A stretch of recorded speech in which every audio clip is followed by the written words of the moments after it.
So my plan for this one is to create sort of like a river style layout. Right, so we need AQUASOIL, we need some really nice sand, and we need some cool looking gravel as well.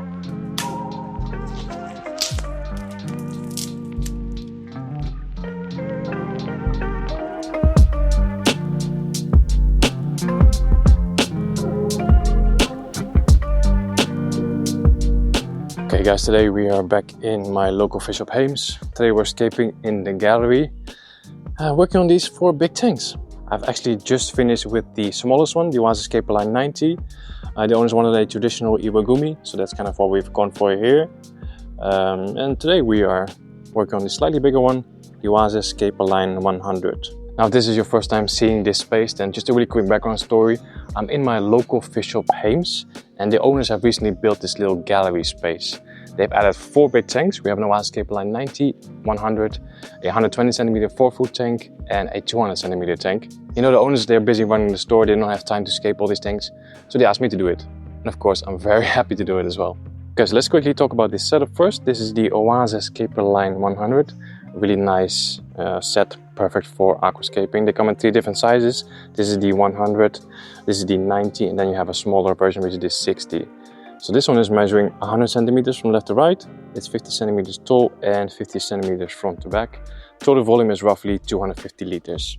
Comes with a really nice cabinet as well. We already have a filter in there, but this is not the filter we're going to use. This is a Biomaster 350, and I think for this size tank I prefer an 850, so like the biggest one. Yeah, the cabinet is really nice, really solid. And there's like a pull-out drawer for your filters. You can do some easy maintenance. On this side you have a shelf, but you can also remove it. So if you want to have a CO2 bottle here, you can. And just your other stuff, you know, your fish food, your fertilizers. The glass is really high quality as well. It's optic white, rimless, and the glass is cut at 45 degrees. So you can see here, looks really good. I think provide some extra strength as well on the, on the silicone. So the only thing we've done to this tank is we've applied a background. This is just a simple window film that you can buy in your local hardware store. Then for the light, we are using the Chihiro's Universal RGB, I think it's called. Basically every tank in this little gallery has a Chihiro's light. The owners really love the brand, and they just want to feature it.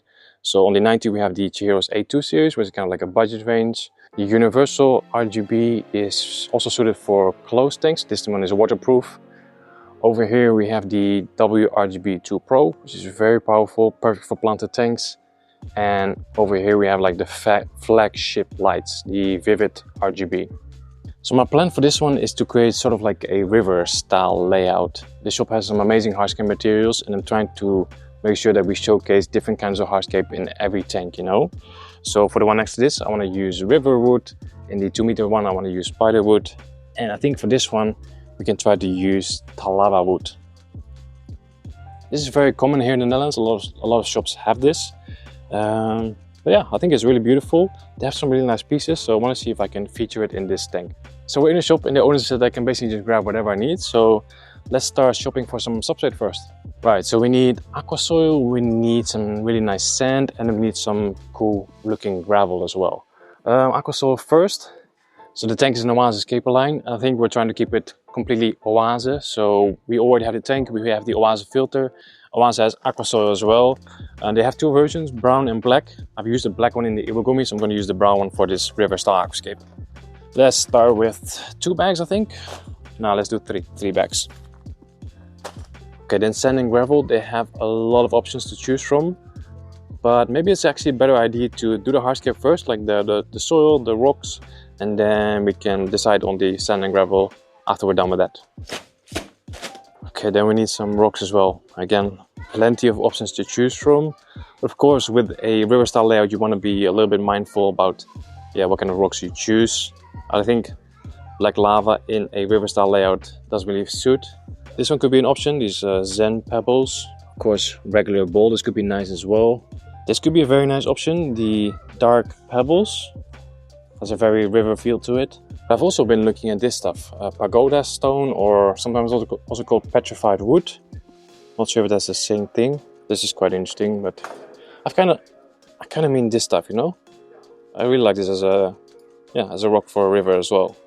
some gravel around it. I think that should look really nice. Yeah, so I'm thinking I'm just gonna grab a load of this petrified wood stone. I'll just keep the tags on for now. If I don't like it, I can always just put them back and swap them for something else. That's the good thing about being in a store, you know? Quite a luxury. The only problem with this stone is that they're all kind of like the same size. There's not that much variety. It would be nice to have some bigger and some smaller ones. But we can always, you know, put multiple ones together to create the illusion that it's one big rock. Okay, now we can add in the AQUASOIL. I think I'll just start with 2 bags.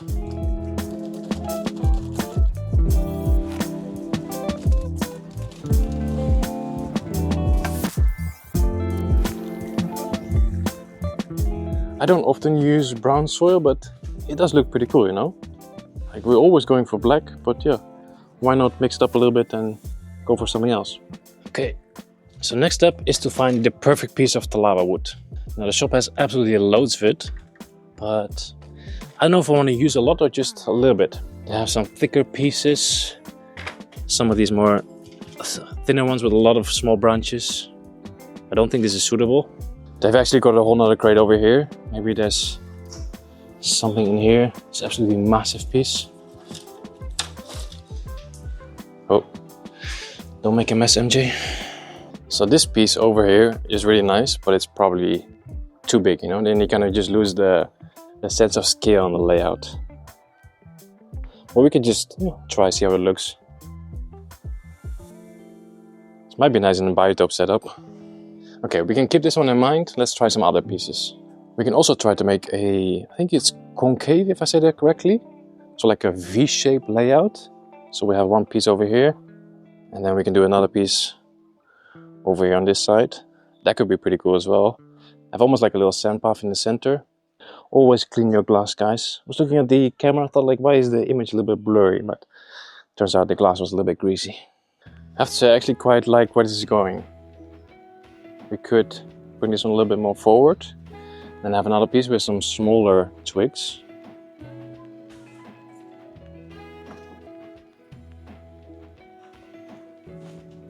Yeah, I think these 2 pieces actually work really well.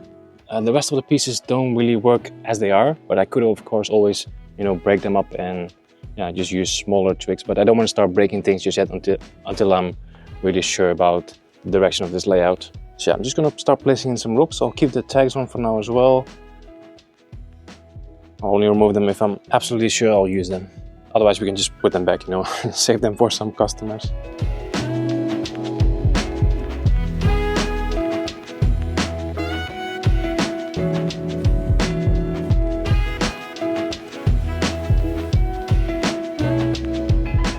Yeah, I really like where this is going, guys. Really like the combination of the pagoda stone and the lava wood. So I'm going to start removing some tags. Okay, I've removed all the tags, and I've also just realized that I do not want to use these lava rock bags. Yes, they're good for building height, but at the same time they also take away space for planting. And I'm going to use a lot of lilies in here. And you know, they need a lot of space, they need room to spread their roots, so there's no point in having these. We have enough AQUASOIL, so we don't need to save or be cautious about that. Of course, that leaves a bit of a void, so I'm just going to pour in some more soil.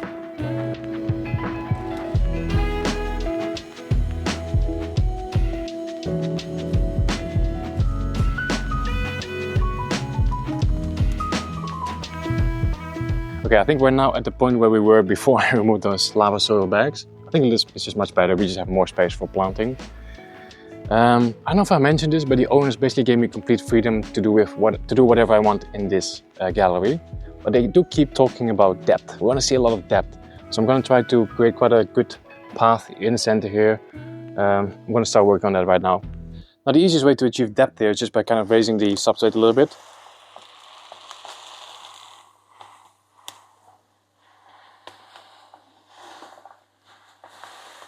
Another way to increase sense of depth is by using larger pieces of wooden rock in front and then smaller pieces towards the back. So we can definitely use some small stones here to just enhance that sense of depth. Okay, let's try to add another piece of wood. And this could be nice. The only thing I don't like about the lava wood is the straight edges here on the tips. But we can later fix that with some pliers. I think this piece here could work in the background here. but right now it's just a bit too long, you know, so it sticks out too much. You can have it a little bit more sort of like this. I think that's already better. I'm gonna try to break this one.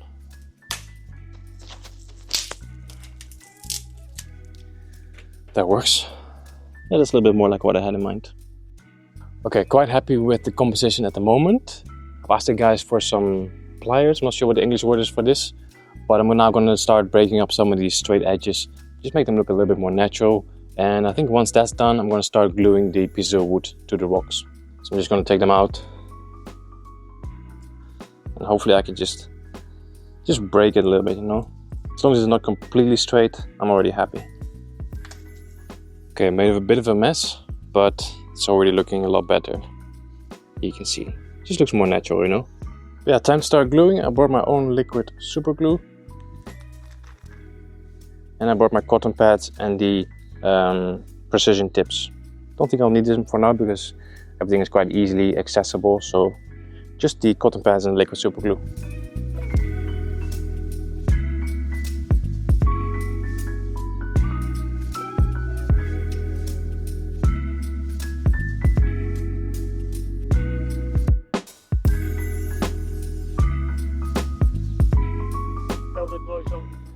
Okay guys, done gluing. We can do a little check. Trying to wiggle it, but I think, try this one. Nah, this one's completely stuck. So the only thing left to do is to add some sand and gravel. See if we can find some. So I was looking at the gravels from Danelay. I think I quite like this natural gravel Okavango, and then maybe combine that with this Mekong sand. But let's see if they have maybe better options. La Plata is always good.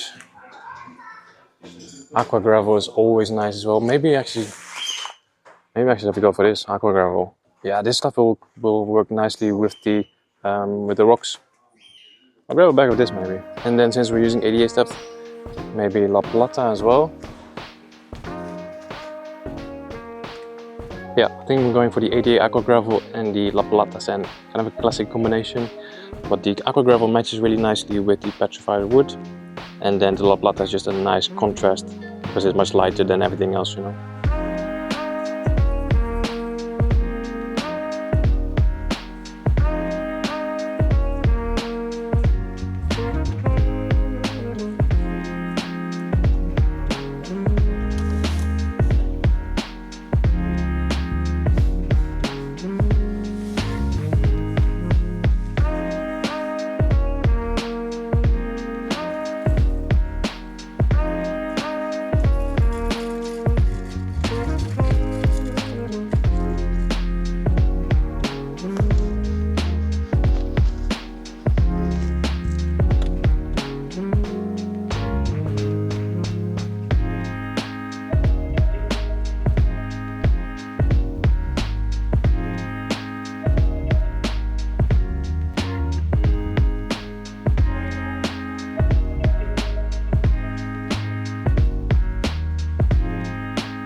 Okay guys, fast forward 2 weeks later. Today we're gonna plant it. I've actually just finished planting the Iwagumi.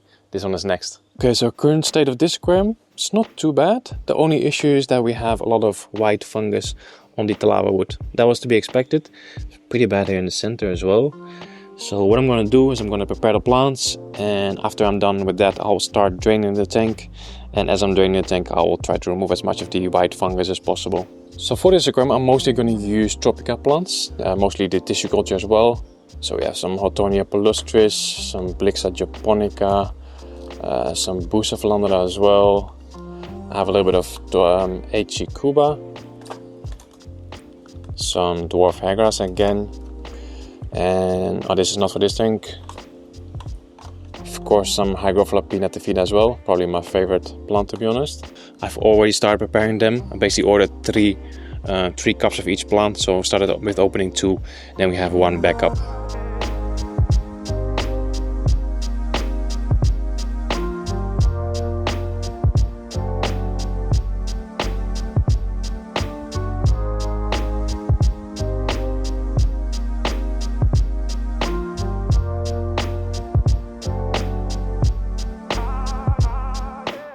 Okay, first plant in is a little bit of Hemianthus calitricoides cuba. I'm gonna plant this very sparsely.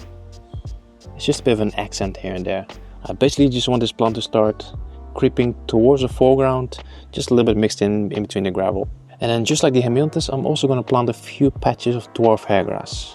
This is the Elegaris pusilla mini. Now over here on the right side I have a bigger open space with more soil, so I'm gonna plant a little bit more hairgrass on this side. I'm leaving some open space in between each portion of hairgrass because I have more plants, more different plants to go in there. Next up we have a really cool plant that I don't use very often, the Hottonia palustris. This one stays quite short, so we'll just form like a nice bush over here. I'm also going to mix it in with the hairgrass over here. Okay, then we're moving a little bit more towards the midground. Here I'm gonna plant one of my favorites, Bixa japonica. So these are quite small at the moment, but they can grow very large. Perfect for the corner here as well. This can easily grow like this big, you know. Then onto these thicker pieces of the branch, I'm gonna glue some Hygrophila pinnatifida. So over here, for example, just a little bit of gel super glue, and then we'll just stick that on there. It doesn't really look like much right now, but it will spread all out. Okay, next up, Nymphoides Taiwan. I'm gonna plant this kind of randomly in between the Blixa as well, so mostly in this middle section here.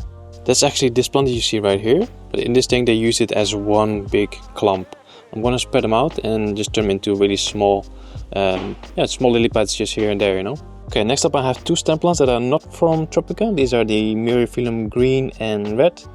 Again, I'm gonna plant these really loosely into the background. So I'm literally just gonna plant individual stems very randomly. Might look a little bit weird in the beginning, but trust the process. Okay, I think we are done planting. I'll give you guys some close-ups and then we'll start filling up with water. I have to say I'm very curious to see how this one is going to develop.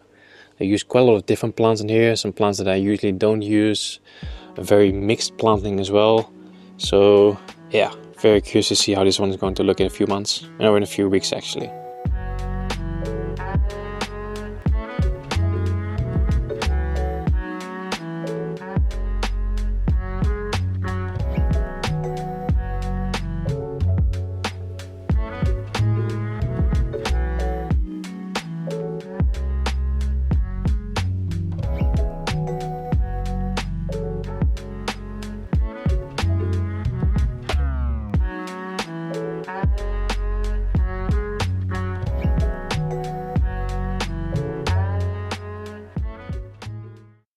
It has been 4 weeks again. 4 weeks have passed since we added in the plants, and today we're going to add in the fish. Super excited. So at the moment the tank is still kind of going through the startup phase, so we still have some diatom algae. We already added a bit of a cleanup crew, so we have some Amano shrimp here, we have some Otocinclus, and we have a few Cleton snails as well.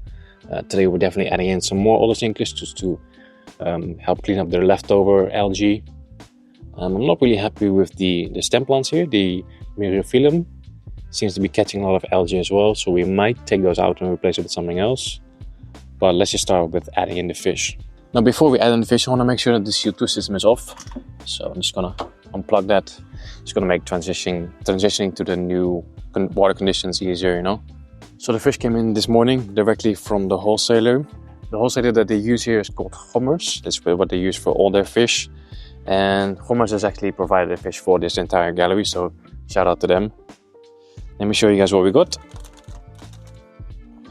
First up we have a bag with Otocinclus. I think there's about 10 of them in here.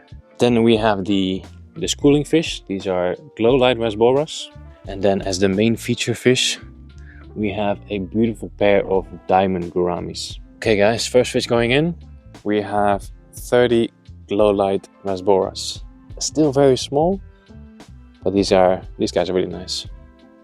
Perfect schooling fish as well. Super pale at the moment, but you can already kind of see the glowing bar on the body. Curious to see if they will really stay together as a group or if they will spread out more. Okay, next up we are adding 10 more Otocinclus. The best brown algae eaters in my opinion. And lastly, these beautiful diamond Gouramis. Wow.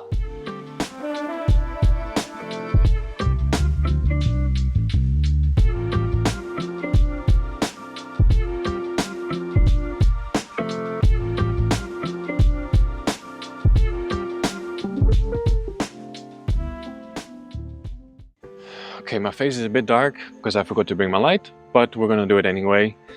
Guys, it has been 3-4 months or something since I planted this tank, and right now it is finally starting to look good. We had some issues with the plant growth, we had some issues with some algae as well. Here in the corner we still have some issues actually. I'm not really sure what's going on with this aquarium. Like, we've tried adding more fertilizer, we've tried adding more light, more CO2. Nothing really seemed to work, but it's okay. Right now it's finally starting to look good.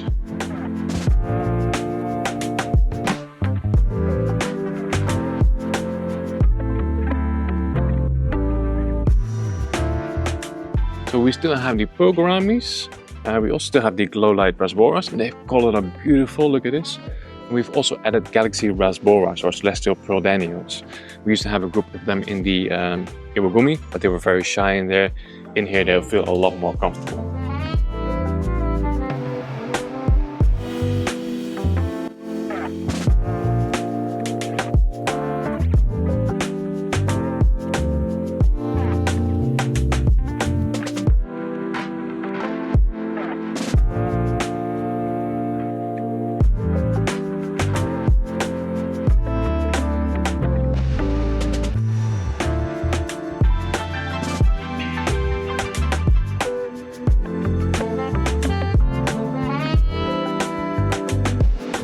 So guys, that's it. Another build video from the Hames Gallery done.